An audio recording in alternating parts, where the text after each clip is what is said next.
காலையிலேயே ஒரு பிரச்சனை. நேத்தே இந்த கோயில் பிரச்சனை ஓடிட்டு இருக்குல்ல, கோயில் பிரச்சனை ஓடிச்சுல நாங்க எல்லாருமே நான் கோர்ட்டு மூலியமா இது பண்ணிட்டேன். எனக்கு என்னுடைய பாதையை இல்லைன்னு சொல்லிட்டு வாங்கிட்டு எல்லாமே இது பண்ணாங்க. நான் சட்டப்படி நடவடிக்கை எடுத்துட்டேன்.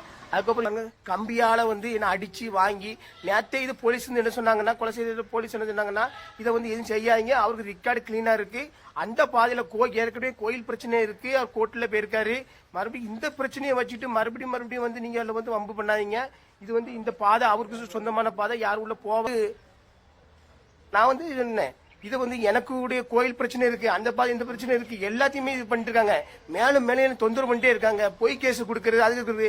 இதுக்காகவே நான் நிறைய வீடியோ எடுத்து வச்சிருக்கேன். அந்த வீடியோ எல்லாத்தையும் நான் போடுறேன் பாருங்க. உள்ள அடிச்சு கம்பி வச்சு பொட்ட பிள்ளைங்க கூட பார்க்காம மிதின்னு கீழே போட்டு மிதிக்கானுவே தகுந்த நான் ஆமா எல்லா வீடியோவும் வச்சிருக்கேன். யார் தப்பு பண்ண வீடியோ இருக்கு. சட்டப்படி தான் நான் போறேன். எனக்கு சட்டப்படி எனக்கு கோர்ட்ல தீர்ப்பாயிருக்கு, ஹைகோர்ட்ல தீர்ப்பாயிருக்கு. அதுக்கு மீறி போற ஊரை விட்டு நான் வரியை விட்டு ஒய்க்கிடுவாங்க. ஏன்னா வரியை விட்டு ஒய்க்கிடுவாங்களா, அதை விட்டு வைக்கிறோம், உங்க குடும்பத்தையும் நாங்க எல்லாம் ஒய்க்கி வச்சிருவாங்கன்னு இந்த ஏபிஎஸ் பரமசிவம். நான் RSSல இருக்கேன், நான் இந்து முன்னணியில இருக்கேன்.